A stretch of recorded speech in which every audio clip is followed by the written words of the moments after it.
کچھ برائیوں کا تعلق ہمارے عقیدے سے ہوتا ہے اور کچھ برائیوں کا تعلق ہمارے اخلاق سے ہوتا ہے۔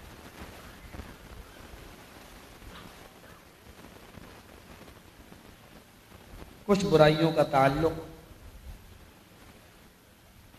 ہمارے معاشرے سے ہوتا ہے۔ تو میں عرض یہ کر رہا تھا کہ کچھ برائیاں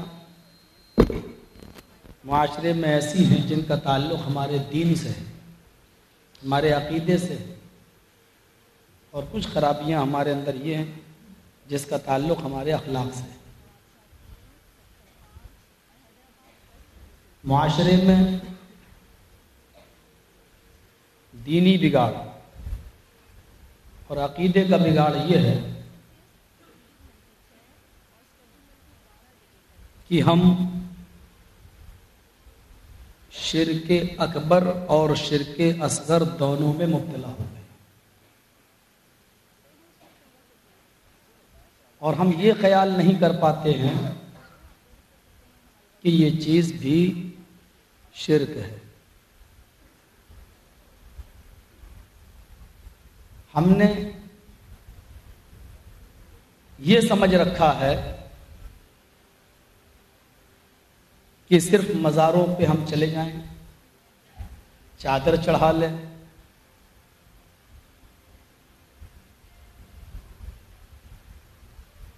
سر جھکا دیں، یہی شرک۔ صرف یہی چیز شرک نہیں ہے۔ کسی سیاسی پارٹی کے رہنما کو دیکھ کر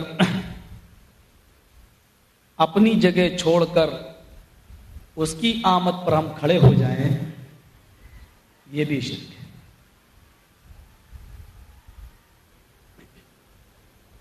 قیام صرف اللہ کے لیے۔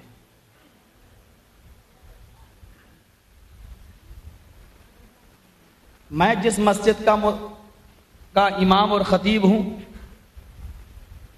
اس مسجد کا متولی سود اور بیاج کھاتا ہے، اس کا نمبر 2 کا کاروبار ہے، اور ہم اس مسجد کے خطیب ہیں، لیکن جمعے کے دن سود اور حرام خوری پر اس لیے خطبہ نہیں دیتے ہیں کیونکہ مسجد کا متولی ہم سے ناراض ہو جائے گا اور بوریا بستر باندھ کر ہم کو بھاگنا پڑے گا۔ یہ بھی شرک ہے، کیونکہ ہم نے متولی کو رزاق سمجھ رکھا ہے، جبکہ رزاق اللہ تعالی۔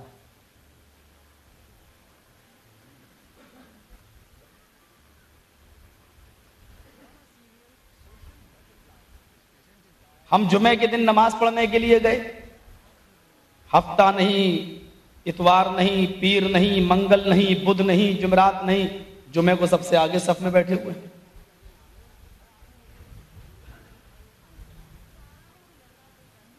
اور جمعے کے دن بھی ایک وقت کی نماز پڑھنے گئے تو یہ سوچ کر گئے کہ دیکھو اگر جمعے کی نماز نہیں پڑھیں گے تو ہمارے علاقے کے لوگ یہ کہیں گے بڑا کمینہ ہے، دیکھو جمعے تک کی نماز پڑھنے نہیں آتا ہے۔ ہمارے محلے والے کیا کہیں گے، ہماری بستی والے کیا کہیں گے، جمعے تک کی نماز نہیں پڑھتا، دکھتا ہی نہیں، جمعے کو بھی نہیں دکھتا مسجد میں۔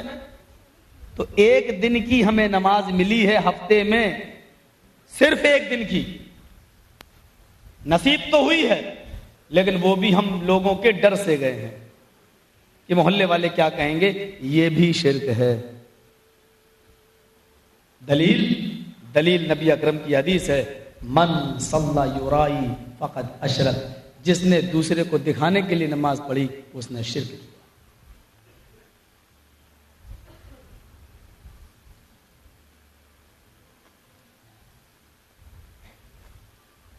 تکبر جتانا، میں کچھ ہوں، میری حیثیت کچھ ہے، میرا مقام اور میرا مرتبہ کچھ ہے، یہ بھی شرک ہے، کیونکہ تکبر یہ صرف رب العالمین کی شان ہے، کیونکہ کبر سے بنا ہے بڑا وہ ہے۔ اپنے آپ کو بڑا بنانا اور اپنے آپ کو لوگوں کے سامنے بڑا ظاہر کرنا، یہ بھی شرک ہے۔ دلیل مسلم شریف حدیث قدسی اس طرح ہے، العز ازاری والکبریاء ردائی فمن نازعنی فی کل واحد منہما فقد عذبته عذابا شدیدا، رواہ مسلم فی کتاب اللباس والزینہ۔ اللہ کے نبی فرماتے ہیں کہ اللہ فرماتا ہے، جب نبی اکرم یہ کہیں کہ اللہ فرماتا ہے تو وہ حدیث قدسی ہوئی۔ اللہ فرماتا ہے العز ازاری، لوگو تم دو کپڑے پہنتے ہو، اپنی جسم اپنے سطر اور اپنی شرمگاہ کو چھپاتے ہو، دو کپڑے تم پہنتے ہو، دو کپڑے میں بھی پہنتا ہوں۔ میرے دو کپڑے کیا ہیں سن لو، اللہ اس کو کپڑوں سے تشبیہ دے رہا ہے۔ العز ازاری، عزت یہ میری لنگی ہے، والکبریاء ردائی، تکبر یہ میری چادر ہے۔ العز ازاری، عزت جتانا یہ میری لنگی ہے، والکبریاء ردائی، تکبر جتانا، بڑائی جتانا یہ میری چادر ہے۔ یعنی یہ دو کرتے دو کپڑے میں بھی پہنے ہوئے ہوں۔ اگر عزت یا تکبر میں کوئی ایک چیز بھی تم نے اپنے لیے ظاہر کی اور اپنے آپ کو ظاہر کرنے کی کوشش کی، لوگوں کی نظروں میں عزیز بننے اور تکبر جتانے کی کوشش کی، ہم عزت دیتے ہیں یہ الگ بات ہے، لیکن تم لوگوں کے سامنے اپنے آپ کو عزت دار سمجھو یہ ایک الگ مسئلہ ہے۔ وَتُعِزُّ مَن تَشَاءُ وَتُذِلُّ مَن تَشَاءُ، جس کو اللہ عزت دے، جس کو چاہے ذلیل کر دے۔ عزت دینا ذلیل کرنا یہ اس کا کام ہے، لیکن بندے کا کام یہ نہیں ہے کہ وہ لوگوں میں اپنے آپ کو کہے کہ میں بہت بڑا عزیز ہوں، عزت جتائے۔ فرمایا العز ازاری، عزت جتانا یہ میری لنگی ہے، والکبریاء ردائی، تکبر یہ میری چادر ہے۔ فمن نازعنی فی کل واحد منہما، ان دونوں چیزوں میں سے اگر کوئی ایک چیز بھی میرے بندے نے مجھ سے چھیننے کی کوشش کی، ایک چیز بھی مجھ سے جھپٹنے کی کوشش کی، فقط عذبتہ عذابا شدیدا، تو ایسا عذاب دیں گے جو اس کے وہم و گمان نے بھی نہیں سوچا ہوگا۔ الفاظ کی زیادتی معنی کی زیادتی پر دلالت کرتی ہے، یہ عربی زبان کا اصول ہے۔ الفاظ کی زیادتی معنی کی زیادتی پر دلالت کرتی ہے۔ اللہ نے یہ نہیں کہا کہ فقط عذبتہ میں اس کو عذاب دوں گا، اللہ نے کہا عذبتہ عذابا شدیدا۔